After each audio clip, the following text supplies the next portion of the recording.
Marvel and DC Chaos, Dumbledore powers unleashed across universes. Episode 51. Russell Phantom shifts and returns to 117B, Brick Street. It's already night, and it's like a two-story wooden house from a fairy tale that looks fantastic under the aurora. And Wanda was sitting on a small stool at this time, holding her cheeks with her hands and looking up at the aurora, with an unconscious smile at the corner of her mouth, obviously thinking about something. Russell lightly poked the girl's head, and the latter suddenly exclaimed, "Ugh." Wanda stood up from the chair at once, and when she saw Russell, she suddenly said with a look of surprise, "You're back." She didn't ask Russell what he went out for, but she was happy to see the other party come back safely. "What do you think? So fascinating?" Russell asked casually as he walked towards the wooden house. Wanda trotted a few steps, rushed ahead of Russell to pull the door open for the other party, and then said with a small blush, "Don't tell you. Don't say pull down, little girl piece."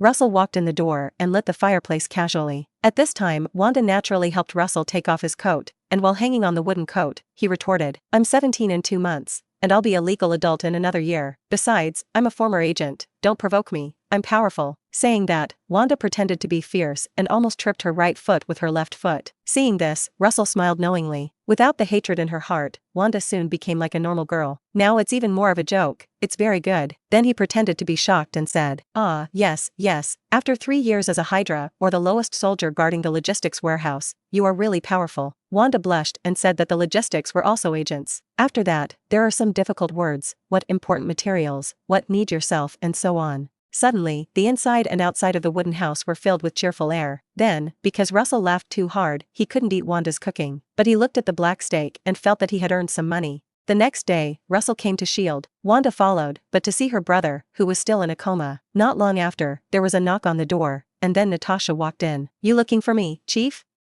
Natasha asked as she stood up straight. Russell asked while looking at the report. "You completed the previous task very well. Did you think about what reward you wanted?" Natasha didn't make a sound, her face tangled, and did not hear the answer. Russell looked up a little surprised, and suddenly even more surprised. He saw the famous Black Widow blushing, and obviously showed an embarrassed expression. Nick Fury, who was sitting on the sofa next to him, suddenly looked at Russell, which meant whether he wanted to go out or not. Russell glared at the egg, then looked at Natasha and said, "Don't be nervous, as long as the conditions are not too harsh, I can do it. For example, if you want to beat your former chief, there is no problem, I will help you pay for his mental damage." Nick Fury was suddenly shocked in his heart, feeling that the loss fee must be a teleportation exercise, and his face immediately turned white, and he looked at Natasha with a pleading face. Natasha was also stunned for a moment, but she didn't expect that Chief Nick Fury's face change was quite interesting, but that's not what she's asking for. Taking a deep breath, Natasha didn't care if she was embarrassed. However, she did not dare to look at Russell's eyes, and tilted her head slightly. "Chief, I want to become a cat for a few more days, is that okay?" For a while, she missed the days of becoming a cat more and more,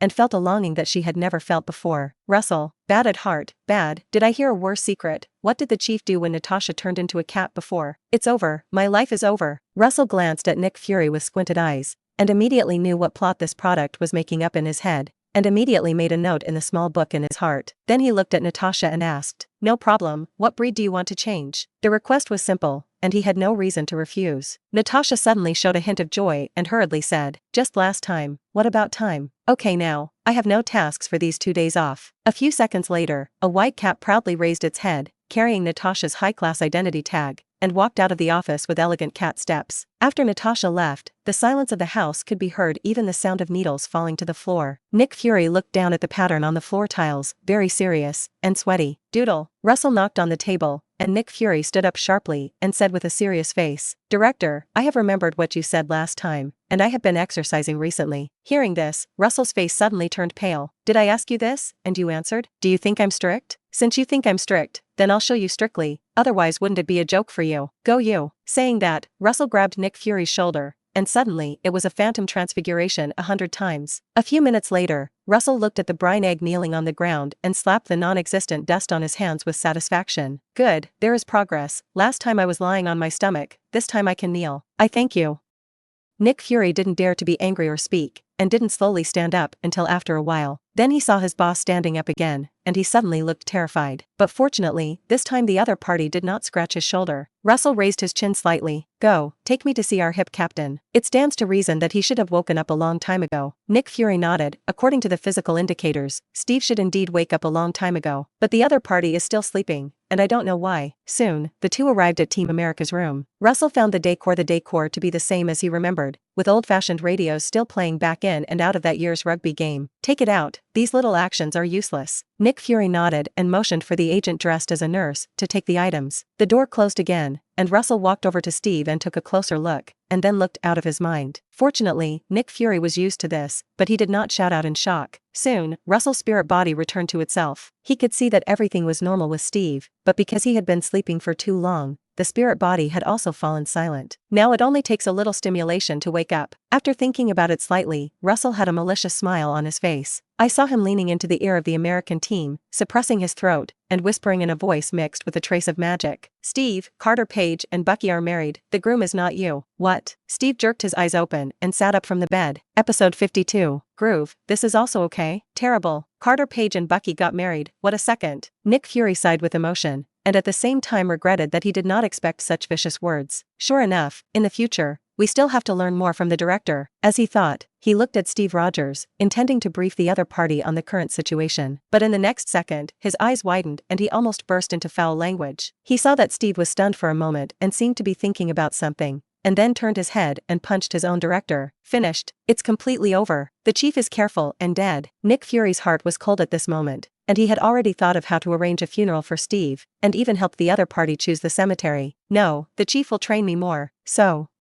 Or raise the ashes on the Hudson River. While Nick Fury was still in shock, Russell's body ignored the laws of physics and automatically stepped back to avoid the attack. How could Steve's fist hit him? The next second, he tilted his head to look at Nick Fury and asked, has he always been so brave? Nick Fury nodded, not daring to say another word of nonsense. And here Steve had jumped to the other side of the bed and looked at Russell with an extremely calm expression. First, Bucky is dead. Second, Paige promised to wait for me to dance, and she will never betray me. So, you can't fool me. Russell showed a very friendly smile, and Nick Fury was beating wildly on the side, and he immediately knew that Steve was going to be out of luck. Sure enough, the next moment he heard Russell Pye laughing and not laughing. Is it that confident? Steve nodded, just so confident. Russell suddenly laughed even more, and then slapped his palm twice. As the thick magic penetrated out the door, the next moment there was a knock on the door. Nick Fury's eyelids jumped, and he already had a premonition in his heart. He opened the door and sure enough saw two familiar people. The next moment, Carter Page and Bucky Barnes walked in hand in hand. On the other side of the hospital bed by the window, Steve saw the two of them suddenly show indescribable joy,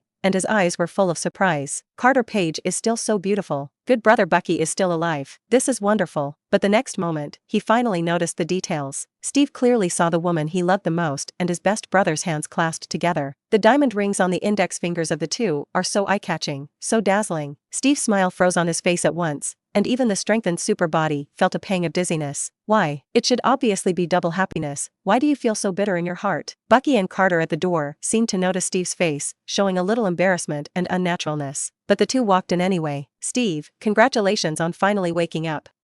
Carter Page spoke first. Listening to these very kind words, Steve trembled in his heart, and suddenly felt that he might as well not wake up. Still, he tried to keep the smile on his face and said, thank you. In the next second, he no longer dared to look at the other party, and turned his head to look at Bucky and said, how did you survive when I watched you fall off a cliff? Bucky had a happy smile on his face. I fell off the cliff and didn't die, but was taken away by the Soviet army, then transformed into a winter soldier. And finally I was rescued thanks to Peggy. That time, Bucky didn't say any more, but Steve knew what it meant. Next, the two said something more, including Steve being frozen in the Arctic, and many years have passed now. As for why the two did not grow old, they were also injected with serum. After talking for a while, Bucky stood up holding Carter's hand. The two didn't stay much longer on the grounds that Steve still had to recuperate. Steve was distraught and didn't hold back, but just as the two were about to leave the room, Bucky turned around sharply and asked in a pleading tone, Steve, you'll bless us, won't you? Nick Fury, who was a transparent person in the room, trembled violently when he heard these words. It's terrible, it's just murderous. Sure enough, Steve was bitter in his heart, but he still squeezed out a smile that was uglier than crying. Of course I wish you happiness. I'm really happy to see you guys like this. Hearing this, Carter Page suddenly shed tears of joy and cried with joy, just be happy. By the way, Steve, come to our house as a guest when you have time, and I'll make you Bucky's favorite apple pie. Bucky's favorite. Steve suddenly felt that he should not sit on the bed, but should get under it. That's where the clown should be. As Carter and Bucky left the room, Russell leaned in. He looked at Steve, who looked like a defeated dog, and asked very seriously, Captain Steve, why did you let the plane crash in the first place? Steve was in a low mood and replied without thinking. There were a lot of bombs on the plane at that time, and if the plane didn't crash into the sea, there would have been more casualties when the plane flew to the city. Hearing the desired answer, Russell deliberately showed a puzzled expression. So, then why didn't you jump when the plane was about to crash? Steve, yes, why didn't you jump off the plane? Seeing this, Russell added another knife. It's a pity, but if you jump off the plane, maybe you and Agent Carter's grandson will have it. Hey, I'm really sorry for you. Steve barely squeezed out a smile and said insincerely, there is nothing to be sorry, just the two of them are happy. Hearing this, Russell shook his head and sighed, as if he wanted to say something but couldn't say it. Seeing this, Steve was suddenly anxious. No, Director Russell, just tell me anything, I can hold on. Russell first made an embarrassed expression, then gritted his teeth and said, I'll tell you, my mouth is actually very strict. But I think you should know the inside story of this kind of thing. But don't say that I told you. Steve, who had thick eyebrows and big eyes, suddenly became serious and nodded vigorously. Russell leaned in again, and then whispered, actually, Agent Bucky had a big flaw when he was injected with serum to become a Winter Soldier, and he actually had a split personality. And there is a personality that is not as friendly as it was just now. He will. Steve suddenly tensed up. What will he do? Russell covered his mouth with his palm and said softly, I heard that Bucky's tyrannical personality sometimes domestic violence against Agent Carter, so that Carter Page sometimes needs to wear a mask to work. Gee. After speaking, he showed a pity on his face. Nick Fury on the side was stunned to hear it, and then looked at Steve's expression like a lightning strike, and suddenly couldn't help but sympathize. Be a person, Chief. Besides, Captain Steve would really faint. Seeing that the foreplay was almost over, Russell did not continue to mend the knife, but patted Steve on the shoulder sympathetically, and then left with Nick Fury. Then, after giving the egg a threatening look, he teleported to the Supreme Sanctuary. Wong told him last night that Karmatage had something he needed to visit. Episode 53. Through the portal, Russell soon arrives at Karmatage. However, since Furuchi was away, he turned around and went to the library to pass the time. The mirror space mysteries of the original Supreme Mage Agamotto were enough for him to learn for a while. Russell sat quietly and realized the charm of magic made him feel mesmerized. But it wasn't long before he saw Cassius sitting across from him again. Time passed minute by minute, and not long after, Cassius finally couldn't help it, and suddenly spoke. Don't be lied to you anymore. Russell rolled his eyes, not bothering to take care of this dead omen. However, Cassius did not think so, but looked left and right and whispered, I know the secret of the Supreme Mage, he is deceiving us all. Russell raised his head. He didn't expect the other party to know at this time that Gui was stealing the power of the dark dimension. As if thinking of something in the next second, Russell suddenly opened his mouth and said with a sinister smile, is that so? When the words fell, a black symbol appeared on Russell's forehead, exactly the same as Gui's. Bang! Cassius's face changed drastically. He suddenly stepped back and turned the stool over, and then ran out in horror. Seeing this, Russell suddenly showed a satisfied look, and this product should not come to harass him. After a while, Russell suddenly had someone call his name, and when he looked up, he found that the space had changed somehow, and he was no longer in the library. He was sitting on a couch, while Furuchi was sitting on the other side of the desk drinking tea. There was a hint of envy in Russell's eyes. It is worthy of being a supreme mage, and this spatial means has reached the realm. However, he believes that he can do it in the near future. Tea? Furuchi picked up the teapot and asked, drink. Russell nodded, not to drink for nothing, not to mention that the Supreme Mage poured tea with his own hands. Furuchi smiled, as if he knew what Russell thought, so he put the teapot over to Russell. The Supreme Mage was really careful with his eyes. Russell poured a glass for the other party, very face-saving, and then poured himself another glass. Then he was not afraid of being hot, and he poured a mouthful of his brain. Because he didn't feel that he tasted anything, Russell poured a few more cups and drank the tea in the pot directly. I also burped after finishing things. Gui tried to maintain a calm expression, but he felt a little distressed in his heart.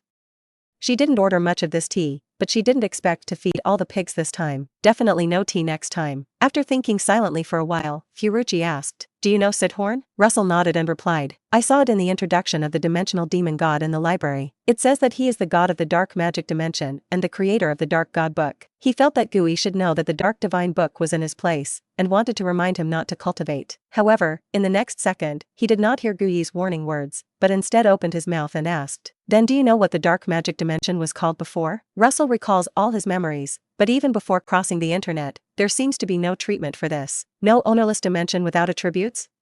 Russell guessed back. Gu nodded, and then said, yes, in fact, many billions of years ago, it was actually just an ordinary dimension. But Sithorn accidentally found that dimension when he fled to leave Earth. As an ancient great shadow demon, his attributes and mind polluted there, and gradually transformed it into a black magic dimension. Although it was only a few words, Russell was shocked to hear it. Not only did Sithorn come from Earth, but he was surprised that the other party left Earth because he fled. I just don't know what kind of being can do this. Gui didn't mean to explain, and after taking a sip of tea, he suddenly changed the topic and said, Russell, your spirit body is very special, and the intensity is like I have never seen before. And what surprises me even more is that every once in a while when I see you again, I find that your spirit strength is still increasing, and it seems that there is no end to it. Even Karmataj's secret does not record your existence. Russell was silent. He knew that this was probably the reason for the character card, and the strength of the other party's spirit body would probably be added to himself after the system simulation was completed. Although this is not clearly indicated in each simulation, he can feel it. But this situation is impossible for him to say, but his worries were superfluous, and Furuchi didn't care why, but spoke. Did you know that people like you are born to use magic? Even more suitable in my opinion than Sidhorn, the god of dark magic. After saying a word, Furuchi stood up. Go, accompany me somewhere. Russell followed and stood up, a little nervous. Where to? Seeing the other party's nervous look, Gui finally didn't hold back, and smiled angrily. Instead of going to the dark arts dimension, let's go to Asgard. But you can't wear casual clothes. Odin's side is more old-fashioned. Care about this. Then Gui casually placed a little on Russell. Suddenly, in the shining fireworks, a set of black gold Karmataj costume appeared on Russell.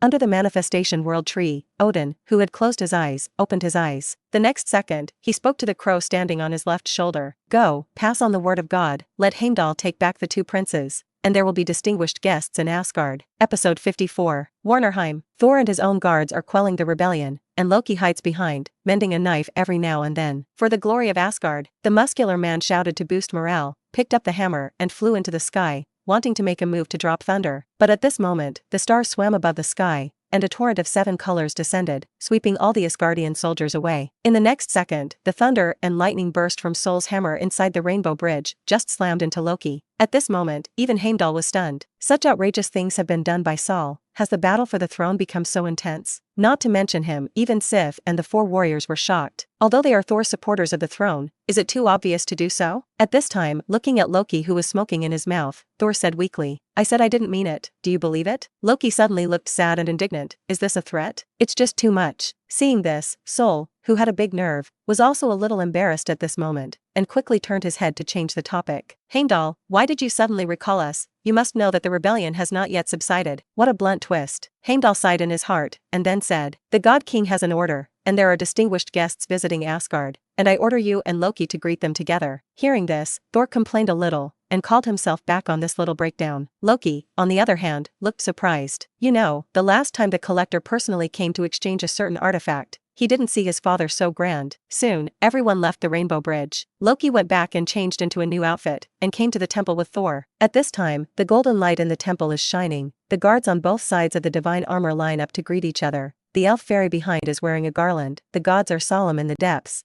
The dome god paintings are intertwined, and the red carpet is spread from the doorway to the stand below the throne. Seeing this kind of battle, Loki did not dare to ask, and went directly to his own place and stood honestly. Then he saw Thor, who had come with him, walking down to Odin and kneeling down on one knee like Era. Father, the civil unrest in Warnerheim is urgent. Please let me go back and continue to fight to revive the glory of Asgard. Odin sighed inwardly in disappointment. The rule of the Asa God clan has never relied on glory, but it is a pity that his eldest son cannot see it clearly. The other party's world is too simple, and it has been lost in the battle exploits and the praise of his subordinates. Fortunately, at this time, Frigga hurried down, and Thor reluctantly came to the top. Odin didn't say anything and stood up directly from his throne. Karmataj, Gui seemed to pause for a moment, and then said to Russell with a smile, let's go, it's time for us to appear. The next moment, Gui raised his hand and waved forward, and suddenly countless golden lines shining with sparks in the hall began to outline the combination in the air. After a few breaths, a golden portal 18 meters high and 6 meters wide with countless patterns was formed. Gui stepped forward, and suddenly, the gate automatically opened, revealing the scene inside. Russell looked up and saw the gods of Asgard standing under the temple, like a fresco in a church. Especially Odin is the most prominent. The other party held Gungnir in his hand, and a raven stood on each shoulder, and a divine ring behind his head emitted a hazy light. Then he saw that the other party actually walked off the platform and walked over with his 2 sons and the queen. Let's go too. Gui chuckled and greeted Russell with him. Russell nodded, his expression solemn, not humble or arrogant. Although the picture just now is a little shocking, this is just like watching a blockbuster movie suddenly become 800K holographic VR, more of a novelty. Until the 2 sides reached the middle, Gui and Odin began a formulaic exchange of pleasantries. However, at this time Odin's heart was a little uncomfortable. Compare yourself to 2 sons who can only play with careful eyes and only have muscles in their heads. The person chosen by Gui is obviously more outstanding. Not only did he look calm and extraordinary, but the huge magic power in his body surprised him a little. In an instant, Odin made a decision in his heart. After a simple greeting, Gui took Russell to the shrine platform as well. Fiorucci and Odin talked, while the others listened quietly. Thor was still a little curious at first, but he was obviously a little absent-minded when he saw the two humans coming. Although it was true that he was a little surprised that there were wizards in Midgard, after all, he didn't see it when he went there to fight. However, Thor thinks that perhaps the war was too short. After all, his father left less than half a day and came back, and then left with everyone. What he didn't know, however, was that although Asgard's history records a great victory in that war, but in fact, it was Odin and Gui who fought a battle, and was driven back by Gui, who had the advantage of the home field. However, Odin is indeed guarding the 9 realms, and Gui is not too excessive. However, the agreement between the two is known only to a few people. Soon Thor felt drowsy and yawned widely. Only Odin and Gui were talking in the entire temple,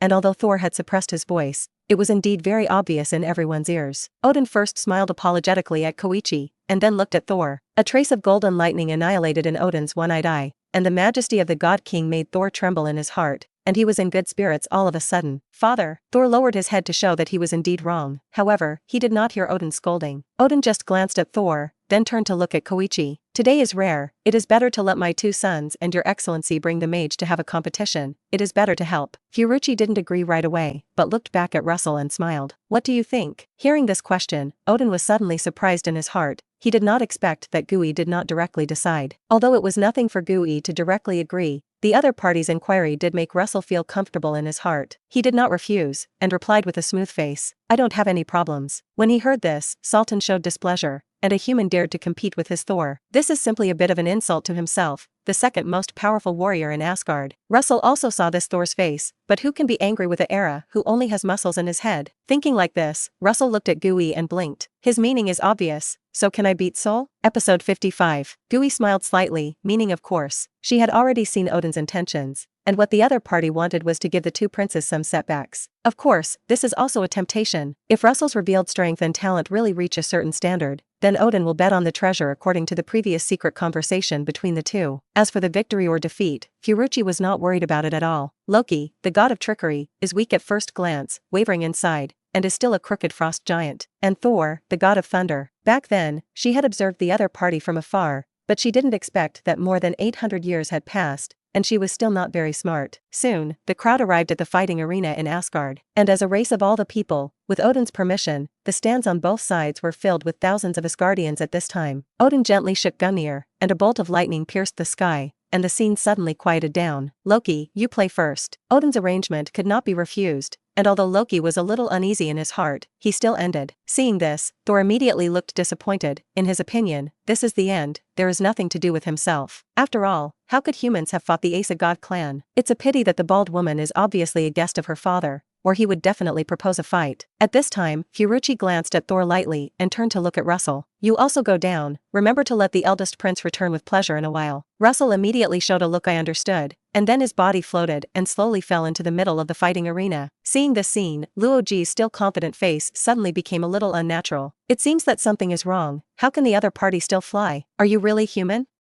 Loki was a little suspicious. As far as he knows, wizards need to use props to fly. It's like a fake package. Russell had one hand behind his back, and although he wanted to hook his fingers, Odin still had to give some face here. Hearing this answer, Loki suddenly felt that it should be the problem of the golden dress, and it was also his first solution. Otherwise, the other party flew into the sky, and he really had nothing to do. Just thinking about it slightly, Loki suddenly showed a sincere smile to Russell. Seeing this scene, Thor looked disdainful in the stands, and he knew that Loki was going to lie again. Sure enough, the next second he heard Loki speak. "You are also a mage, and I am also a mage. Maybe we can compete for spells instead of fighting around in the sky with props. That's really not elegant." Russell suddenly looked surprised, and then said with joy, "Flying consumes so much mana that I don't like to do it in the first place. In that case, we have made up our minds, and you can't fly." Loki smiled disdainfully, and then said extremely sincerely, "Don't worry, I definitely won't." Russell nodded, raised his hand and waved, and suddenly the magic array condensed, and then 3 fireballs shot towards Loki. "Nice magic," Loki praised, covered in green light, and lightly jumped to the left to avoid the fireball. Then he pushed his hands together, and suddenly one after another daggers shot out. "Nice magic." Russell praised it equally and jumped away like Loki. But unlike the fireball he just had, Loki's palms were constantly shooting daggers in front of him, and as long as he adjusted the angle, he could continue to attack. Seeing this, Russell showed a serious look. Instead of running away, he flipped his hands up and down, creating a magic shield made of countless golden lines to block in front of him. The dagger that shot was very fragile, and the impact on the magic shield was instantly annihilated. But even so, Loki still didn't give up and continued to create magic dagger attacks,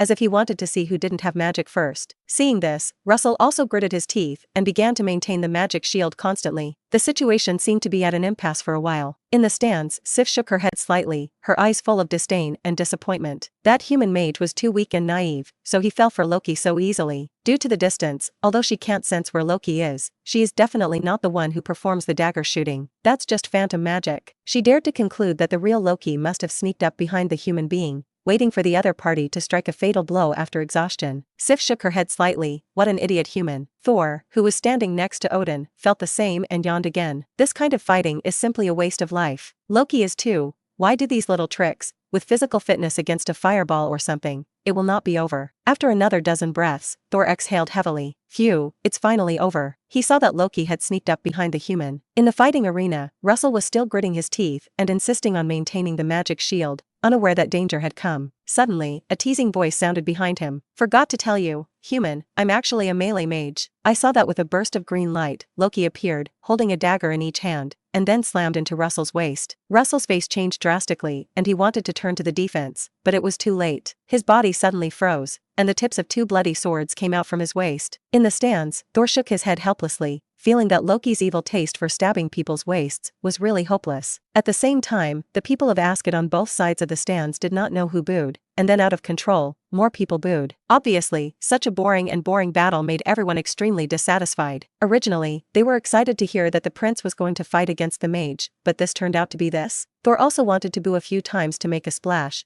but considering that Odin was still around, he still didn't dare. But at this moment, Odin suddenly asked, Thor, what do you think? Hearing this, Thor thought that Odin was testing himself, and suddenly commented with a flying expression. With all due respect, father, that human has too poor sense of battle, and easily believes Loki's words to give up his flying advantage, which is a taboo in battle, and Loki's illusion can't be seen in the back, so the loss is certain. Then Thor changed his tone and said, but in my opinion, Loki doesn't need to be so careful. That human mage has not yet practiced at home, the level of magic is not high, and Loki can defeat the other party with his physical fitness. Loki's choice is also clearly wrong. Odin was expressionless and asked again, is that all you think? Thor was full of confidence, did not see his mother's eyes at all, and said proudly, the last opinion is that we must hurry up and save that human, or he will bleed to death, and Loki is still stabbing him. However, just when he thought he would be praised, Odin was surrounded by golden lightning, and he shouted angrily, stupid. Thor was stunned and saw Odin looking at himself with great disappointment. Both sides of the arena also instantly quieted down, and everyone heard the God King's undisguised rebuke. Why reprimand the prince? Everyone can't understand. The next moment, Odin lifted Gungnir and shook the stand, and the golden divine power trembled. Click, duh. Suddenly, one after another, shattering sounds sounded. Everyone followed the sound and suddenly stiffened as if they were petrified. Thor's expression was no better, and his eyes were full of shock and puzzlement. I saw that in the center of the duel arena, all the previous pictures were shattered and disappeared. The human who was tricked into backstabbing by Loki sat leisurely on the ground. While watching the play, you can enjoy eating Asgard's unique fruit from nowhere, and Loki as the god of trickery. At this time, he was falling to the ground and hugging his thighs tightly, holding the dagger with a smug and fierce smile. Episode 56. In the stands, Frigga looked at Thor's incredulous expression and sighed helplessly. This is group illusion magic. Everything you see is what the caster wants you to see, but just silently, lightly, without any appearance, pulling thousands of people into the same illusion at the same time.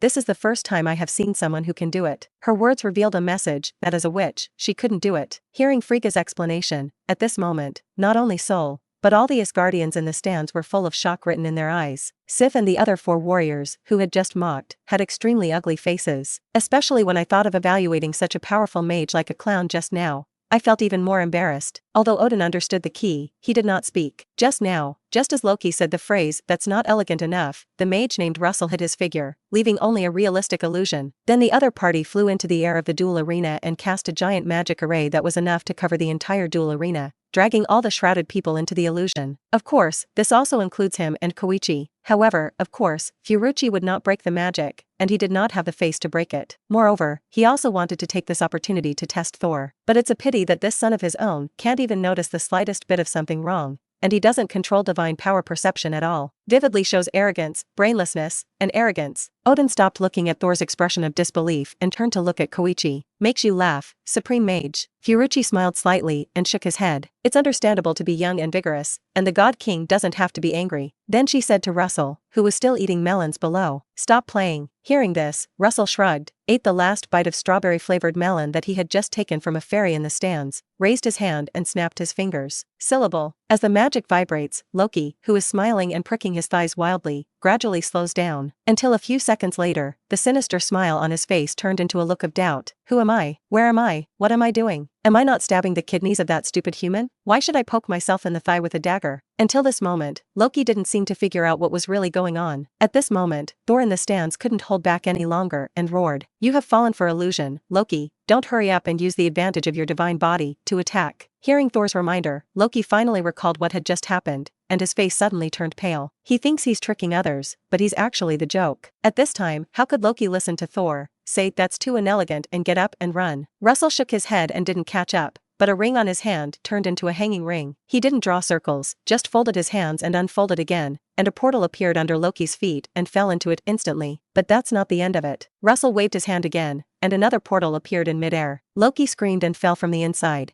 and then immediately fell into the previous portal, flickering for a while as if falling into an infinite loop. Russell casually removes the deformed suspension, then clenched his fist and casually threw his hand forward, and suddenly a golden magic array condensed in the palm, and a magic rope emitting golden light flew out. It first tied Loki's hand and fell sharply, then burst out of another portal and wrapped around Loki's feet. It was at this moment that Loki kept falling downwards and stopped sharply. Like a prey trapped in a cobweb, it is firmly suspended between two portals. At this moment, the stands on both sides that had just appeared whispering again seemed to be strangled by the throat again, and became silent. Although Asgard also has mages, when have they ever seen such a delicate magic operation? At this moment, everyone had to admit that the human being in front of them was completely different from what they imagined. Even many Asgardians have begun to waver in their hearts, and perhaps the next battle may not be their Thor winning. In the duel arena, Russell did not let Loki continue to embarrass himself. He withdrew his magic power and no longer maintained the spell, and suddenly the other party fell directly to the ground. Loki didn't dare to say anything cruel, and returned to the stands in ashes. "Father, I lost."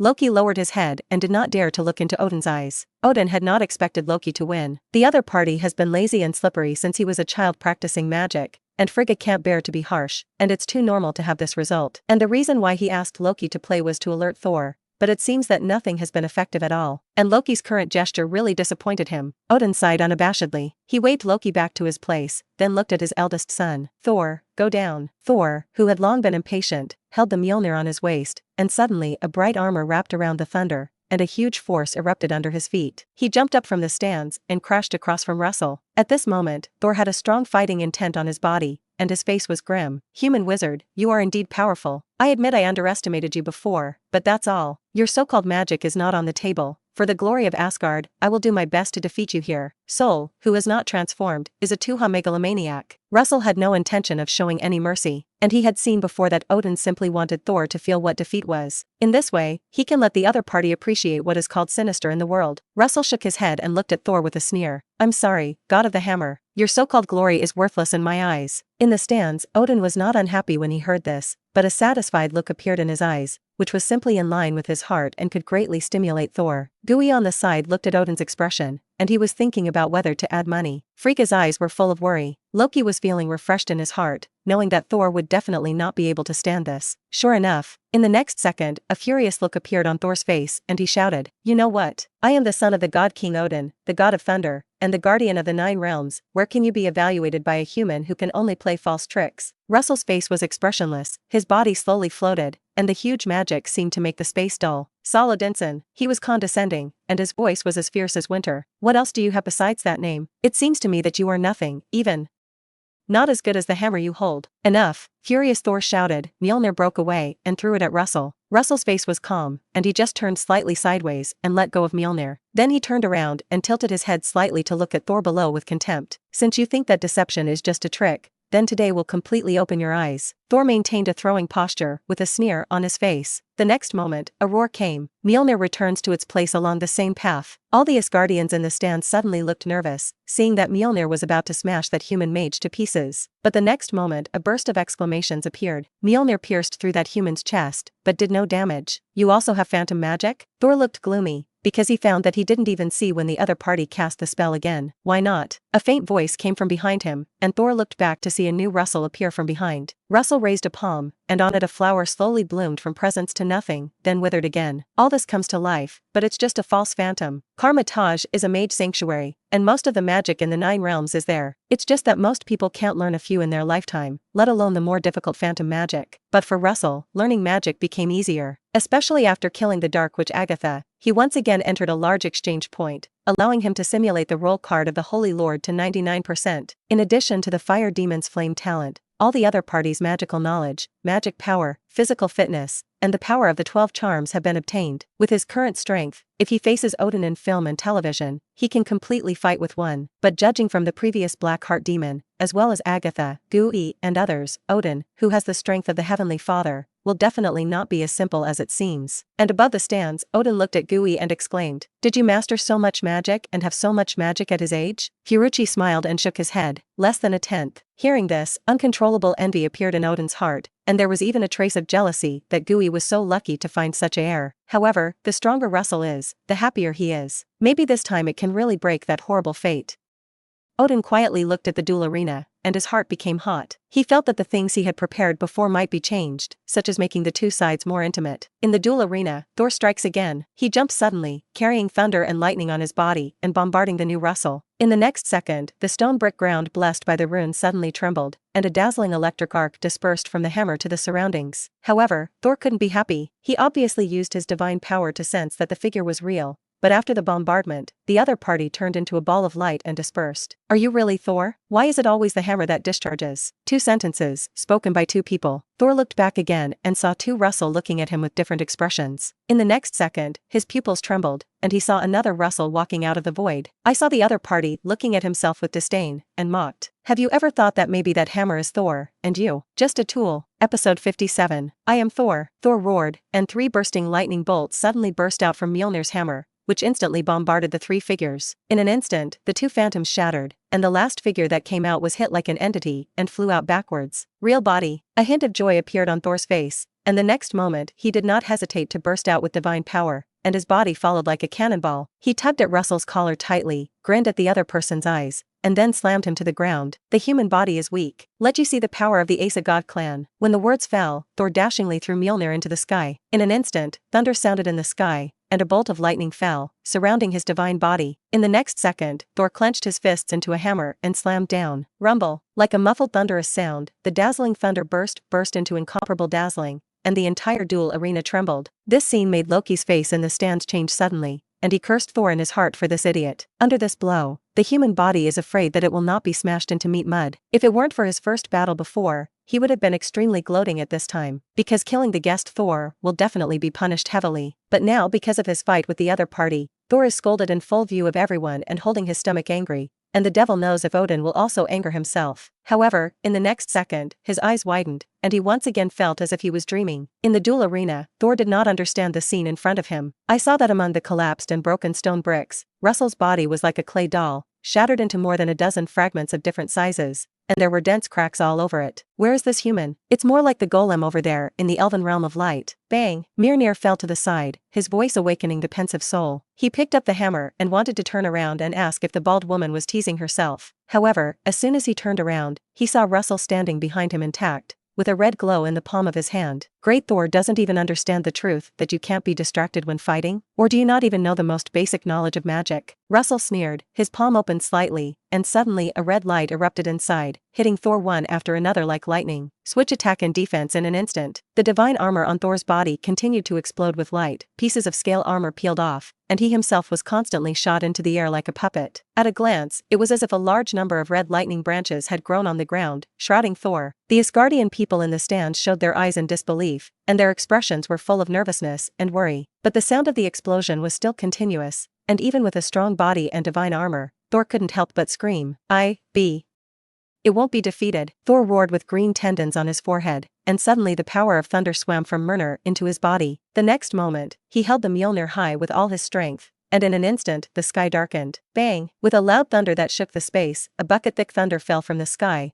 as if it could destroy everything, but Russell seemed to have a hunch. He just retreated, and his body disappeared in an instant. Thunder thundered lonely, but Thor was relieved. At least he could fall from midair. But the moment his feet hit the ground, he saw a huge green light up throughout the duel arena and spread rapidly around. Loki's eyes widened sharply in the stands, and he rushed to the edge in a few steps, his hands clenched into fists deadly. He couldn't believe what he saw. The flat and vast duel arena turned into a hellish desperate situation at this time. Rock by rock is uneven, revealing a charred black surface. Large expanses of magma flow, constantly bubbling with bubbles. One after another, evil spirits dressed in decaying armor poked their heads out and raised their swords. In the distance, it was like a volcano erupting, and countless fire rains scattered around. Roar! In the sky that turned crimson at some point, dozens of white bone wyverns flew, erupting with fiery hellfire from their mouths. How could this be phantom magic? At this moment, the scene in front of him seemed to be hell descending, making Loki feel a blow and rout that he had never had before. He couldn't believe that the phantom magic he had learned could do it to this extent. In contrast, his magic is simply different, as ridiculous as a clown. At this time, Frigga walked to Loki, with a loving look on her face, and gently patted her son on the shoulder. Loki, did you see that? Over the years, you always think that I don't teach you better, but in fact, phantom magic has never been weak. Yes, it's just that you're not strong enough. Hearing this, Loki couldn't help but tremble anymore, and even the soul in his body seemed to be the same. He tried to look for Russell, but found nothing, but his heart was pounding violently. That scary man made him see the future. At the same time, on the stands on both sides, the people of Asgard first panicked, and then turned into a real exclamation. Like Loki, they also knew for the first time that phantom magic could do this. Below, Thor standing on the rock, although shocked, was not afraid in his heart. What is fake is always fake. He walked towards the magma with great confidence. The green light flashed, and he didn't take any harm. This scene seems to have angered the hellish creatures. A large number of evil spirits in the magma jumped out and besieged Thor. The brave will not be deceived by fear. Thor shouted again, standing motionless and hiding, just looking around and perceiving with all his divine power, trying to find out where Russell's hiding was. Call. A mournful cry appeared, and one after another, skeletons holding long swords slashed at Thor, but they immediately penetrate each other, and seem to have no effect, but scary. Seeing this, Thor sneered and completely let go of his heart. However, at this moment, a rusty long knife slashed at his shoulder, and his divine armor was shattered by red lightning long ago. And at this time, the long knife cut through the flesh and blood without hindrance, and did not stop until it was blocked by the bones. Thor looked at the blade on his shoulder that had turned into a rune in disbelief. He stretched out to touch the blood in front of his eyes,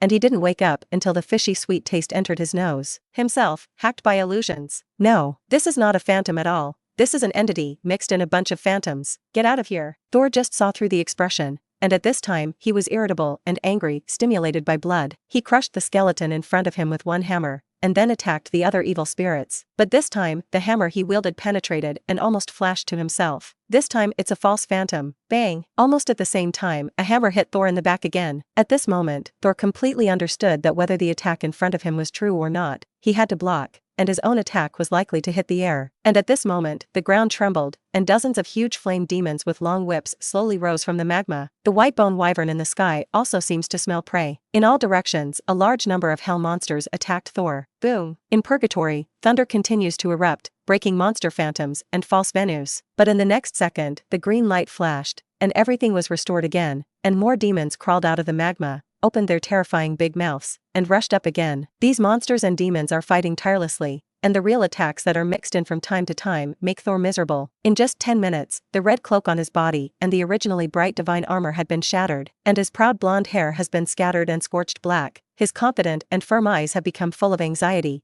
and hot blood is constantly dripping under his feet. At this moment, in hell, it is not Thor who is slaughtering demons at all. Some are just cornered defeated warriors. In the stands, Loki was already excited and couldn't help himself. The other party staged a vivid one for him. True and false, false and real. This is the real god of trickery. Episode 58. Rumble. As several violent flames erupted, Thor was blasted out by a fireball summoned by a skeleton mage. But before he could land on the ground, he was immediately wrapped around his left leg by another whip, and then fell violently to the ground with a huge force. Severe pain came, and Thor lay on the ground with a painful face, gasping for breath. At this moment, his eyes were full of exhaustion, every muscle and bone on his body seemed to be wailing, and his mouth smelled of blood that he had never felt before. He really didn't know how to break this phantom magic that he had once looked down on. Whether it's summoning lightning, or bursting thunder on your body, or throwing Mjolnir nonstop, all this was in vain. It was simply destroying part of the illusion, but it was immediately patched up. Thor knew that he couldn't continue like this, otherwise he would definitely fail miserably, even become an Asgard joke, because he didn't even touch a corner of the other party's clothes. This is simply outrageous. Seeing that the monsters around him were attacking again, Thor did not move. He just held Mjolnir tightly, and the exhaustion in his eyes turned into firmness. Last chance. The last time must be successful for me. Thor decided to go lonely and began to squeeze every bit of his divine power and every bit of spirit. If you don't succeed, you will become a benefactor. As if sensing the will of the master, arcs began to appear on Mjolnir, and this time it was far more violent than before. Thor got back on his feet. He held up Mjolnir and called out loudly in his mouth. Ray, held. In an instant, majestic thunder erupted, and the duel arena seemed to turn into a world of lightning,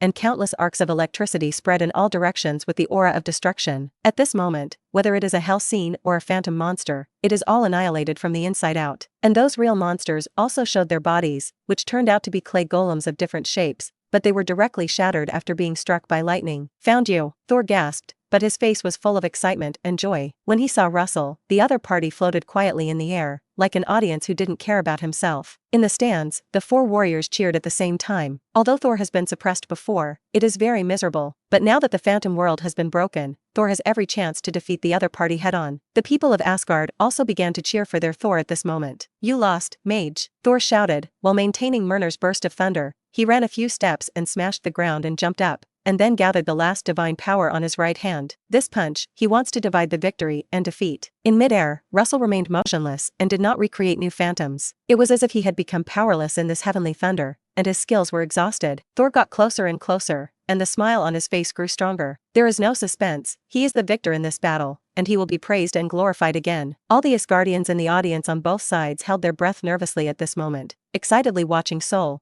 who was wrapped in thunder and lightning, getting closer and closer to the figure. Suddenly, everyone saw Russell suddenly move. But, however, he did not make a spell-casting action, condensing any magic array. Just one of the bland arms raised forward, the other clenched fist, charging backwards. Seeing such a scene, at this moment, Loki in the stand suddenly gave birth to a guess that even he couldn't believe. He wouldn't be competing with Sol for strength, would he? Impossible. Definitely, I think too much. He's just human. And how could a mage be so stupid? It must be a special magic. However, in the next second, he saw the opponent's right arm swing down forcefully. Loki looked sluggish. Is that human crazy about him? At the same moment, it wasn't just him who thought so, but all the Asgardians present. Even Odin is a little incomprehensible. Fighting the iron body of the Aes god race with the human body, this is simply an egg hitting a stone, and the end result is clear at a glance. But no matter what everyone thought about it, that punch eventually fell. In an instant, two fists intersect. The transparent shock wave shook out, turning into a violent wind burst and spreading. However, the picture of Russell being bombarded in everyone's imagination did not appear. The opponent was still hovering steadily in the air,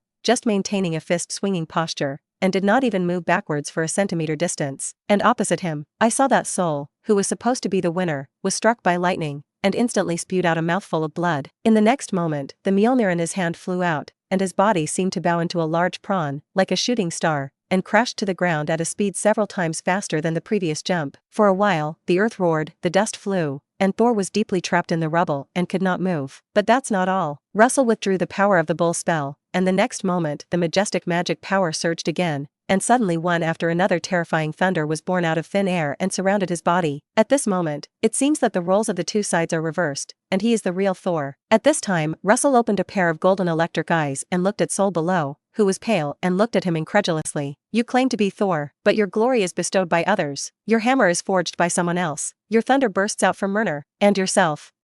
And what do you have? The words fell, and Russell waved down with one hand. In an instant, one after another, terrifying lightning fell from the sky, as if forming a thunder hell, to suppress everything. For a while, it was like a divine punishment descending, and everyone was blinded by this thunderous brilliance, until after a dozen breaths, the thunder dissipated and a bright light appeared in the sky again. At this time, the duel venue has been completely destroyed, and Thor has also fallen into a complete coma in the rubble. At this moment, the entire Asgard duel arena ushered in the third dead silence. And this is all because of the same people. This time, they not only saw the defeat of the thunder god Thor, who considered himself brave and invincible, except Odin. I also saw a mage whose cognition became fragmented. And the other party is from the barren land they despise, the Atrium Midgard. This strong contrast made everyone have an indescribable shock. Above the stands, God King Odin's eyes were full of complexity at this time. He thought that he had seen through Russell's strength, but in the end he still underestimated the other party. He even had a hunch that perhaps the other party would reach his step before long. At this moment, Odin finally made up his mind and no longer had any hesitation. This time, he's going to bet heavily. And next to him, Gui. This moment is full of surprises. Although she knew that Russell had mastered a lot of strange spells, she was surprised this time. After all, defeating Thor in a crushing posture is not something that anyone can do. Soon, Saul, who had been unconscious, was taken back by the guards. However, no one present was worried about his injury. First, Russell is very measured, and Thor himself is also very physical. Plus Asgard's advanced medical care basically will not have problems. Russell returned to the stands again and stood beside Gui. Only then did Odin speak. "You're nice, Master Russell. Midgard is really lucky to have someone like you." Hearing this, Russell was a little surprised in his heart. Not a compliment, but he actually heard a hint of sourness. Soon, everyone returned to the palace to rest, only waiting for the banquet to be held in the afternoon. It was at this time that Furuuchi and Odin came to a secret room alone.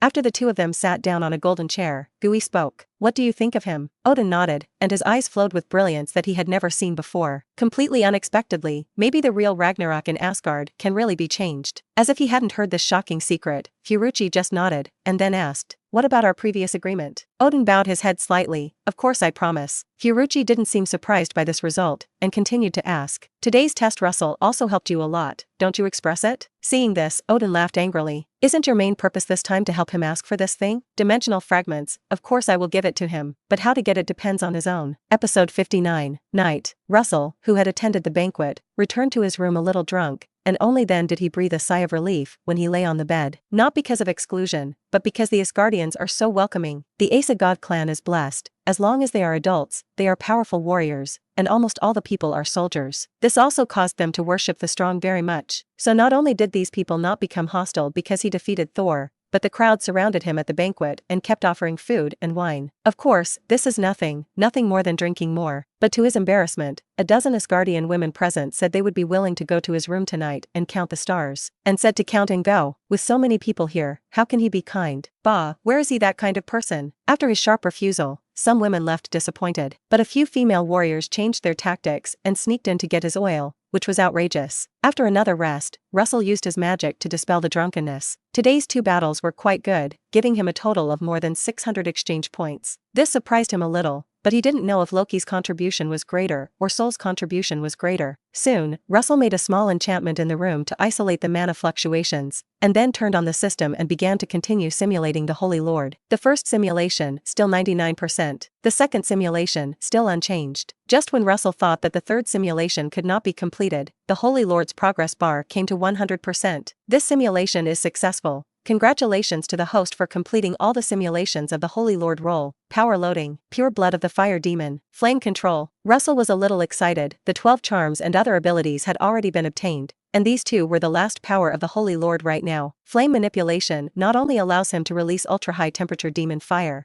but also can control the flame with his mind. This is quite a bonus to his fire magic, especially the fire spell. No longer have to worry about accidentally injuring allies and burning things that shouldn't be burned when using it. As for the fire demon pure blood, it made Russell a little confused. Because his skin did not produce scales, and his internal structure did not grow many organs, it was as if this reward did not exist. However, this last reward cost him close to 2,000 exchange points. How could it be simple? Russell thinks it's something worse, but he hasn't found it yet. The next day, Russell woke up early, but to his surprise, someone was waiting for him in the garden outside the door. Seeing Russell come out, Loki immediately stepped forward. At this time, his face did not have the slightest arrogance, but smiled at Russell very politely. "Master Russell, the God King sent me to be your guide. Today you can safely visit any part of Asgard without any worries." Saying that Loki showed favor, he covered his mouth with his left hand and whispered, "In fact, there is still a place that cannot be visited. There are too many treasures in the Asgard treasury, and my father is afraid of being stolen." Russell was a little surprised. Was this a thank you gift that frustrated Thor yesterday? However, he was not polite and asked directly, "Can the World Tree also go?" In fact, when he first crossed over, Russell thought that the World Tree was talking. After all,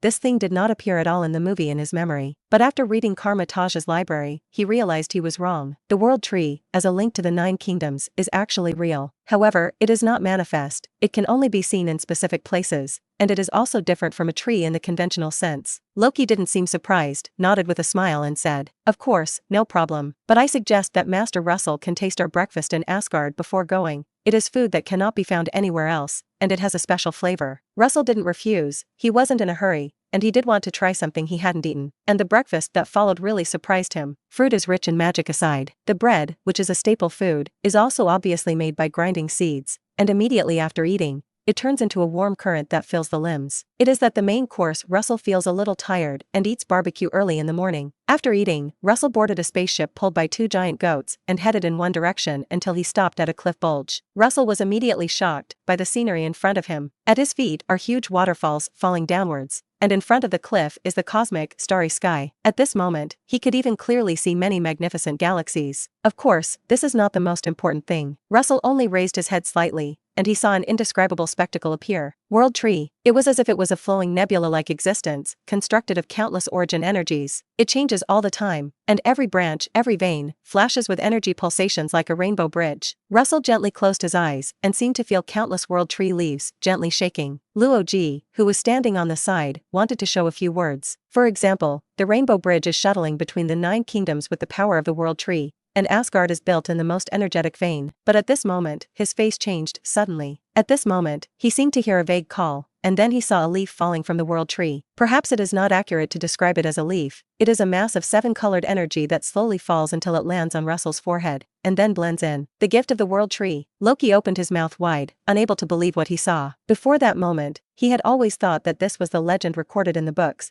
but he did not expect that this was true. And as soon as he thought of the efficacy of this colorful energy, he couldn't help but envy it anymore. The first is the simplest rainbow bridge teleportation. As long as they are within the 9 realms, the other party can teleport themselves to any corner at will. Second, that light cluster contains the original energy of the universe, which can allow the owner to better understand the universe. There are even legends that it was a key and the key to a breakthrough. As for the more detailed Loki, I don't know, but that doesn't stop him from being sour. I don't know how long it took. Russell opened his eyes again. Then he saw Loki staring at him fixedly. And the most outrageous thing is to see that the other party snorted like a lady after seeing him wake up, turned around awkwardly, and looked unwilling. Russell looked numb in his scalp. If he didn't know that this narcissistic only liked himself, he was afraid that he wouldn't want a big force to let the other party meet with the purple sweet potato essence in advance. But thinking of the harvest just now, Russell still didn't care. Soon, the two returned to the palace again, and Gooey had been waiting for him for a long time. Russell was a little confused, but still followed Gooey and left. But as soon as he opened the portal, he showed a surprised look. Opposite is not Karmataj, but a cliff by the sea, where Odin stands with the gun of eternity. Russell stepped through the portal and looked at the surrounding grass and suddenly felt familiar. He felt as if he had seen here. Before he could think about it, Odin turned his head and revealed a charity smile that Russell was a little unaccustomed to. "Mage Russell, are you ready?" "What am I ready for?" Russell looked at Gooey with a confused expression, and the meaning in his eyes was, "What were you two doing behind your backs?" Fiorucci explained with a smile. "As a reward for yesterday's competition. The God King has a pocket space there, that is, the dimensional fragments are to be given to you." Russell felt a little sudden, but don't let the benefits go for nothing. Not to mention the dimensional fragments. It sounds very good. Hearing this answer, Fiorucci nodded at Odin. The latter immediately raised the eternal spear, and a golden lightning bolt was stimulated from above to bombard the void. In the next second, a green vortex appeared in front of Russell's eyes. At this moment, Russell finally knew why he was so familiar. This place, this green vortex.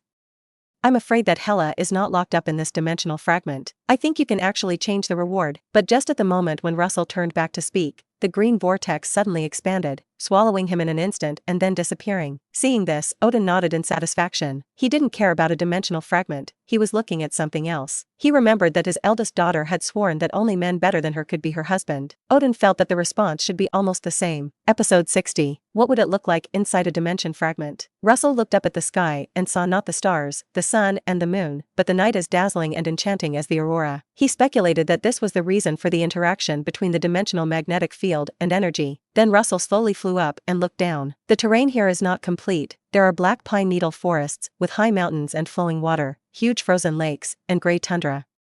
But there is no life. After extending a few hundred kilometers outward, huge bottomless cracks will appear, and the other side of the division will become a floating group of rubble. Therefore, the entire dimensional fragment is not very large, and the horizontal length is only more than 800 or 900 kilometers. But even if this was beyond Russell's expectations, he originally thought that this place should be in a state of chaos. Russell lowered altitude or flew slowly. He doesn't have a clue about how to take the entire dimension for himself, but Hela, the goddess of death, should also be here. Maybe the clue is on the other side. Of course, he knew that this goddess of death was not the goddess of death, otherwise he would have tried his best to run. Not long after, Russell saw a deep cave on the ground emitting a dark green glow. He estimated that there was a high probability that Hela was inside. Russell was not in a hurry to go down. After thinking about it, he raised his hand, and suddenly a dead branch flew into his hand. The next moment, golden sparks appeared from under Russell's feet and gradually spread upward, and everything changed everywhere it passed. A few seconds later, Russell had disappeared, replaced by Odin, the God King holding the eternal spear and wearing golden armor. "Big girl, Dad has come to see you." Russell smiled, then flew down sharply. After about tens of kilometers, the line of sight suddenly opened up, and a huge hole appeared, and a figure sat cross-legged on the ground at the bottom. Russell landed lightly and found Hela in front of him sleeping with her eyes closed, and her body surrounded by small ceiling enchantments made of floating green runes. But even so, energy continued to emanate from Hela. Russell guessed that Hela had made the seal herself. After all, her source of strength is closely related to Asgard Duel, and it will probably become weaker and weaker here, so she has to find a way. Seeing this, Russell stood closer and began to take a closer look.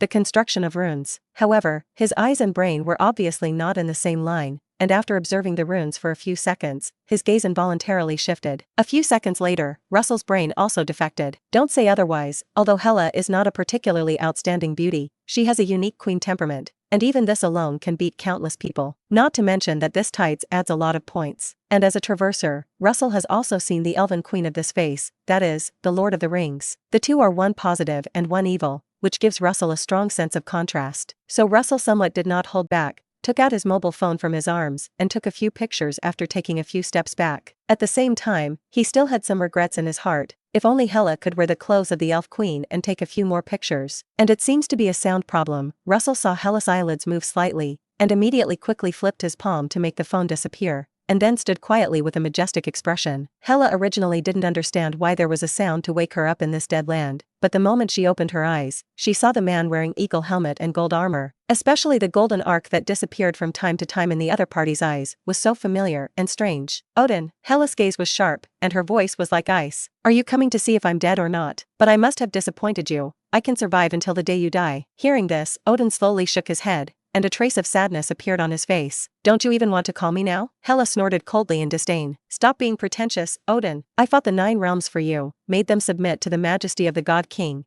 and let Asgard enjoy countless sacrifices, but the result was such an end. Don't you think it's ridiculous?" Odin sighed. "Of course war is essential, and killing can bring fear, but rule cannot always be like this. You are a good warrior, but not a qualified ruler." Russell felt that any further talk would probably be exposed, so he quickly changed the topic and said according to the original plan, "My daughter, do you think I sealed you here to make you wait for death?" Listening to this disappointed tone, Hela sneered. "How else? Don't you just think that killing your heir with your own hands will damage your name as Odin?" Russell made a disappointed look and shook his head. "Of course not. Have you ever thought that I could have sealed you elsewhere in the 9 realms, but why would I still seal you in a dimensional fragment? Actually, my original intention was for you to refine this dimension and have a realm that is completely your own." Hela frowned, puzzled. "But with your will in the core of this dimension, I can only erode it little by little, and this can only be used to maintain my state, not one step closer at all. It turns out that there really is such a thing as a dimensional core."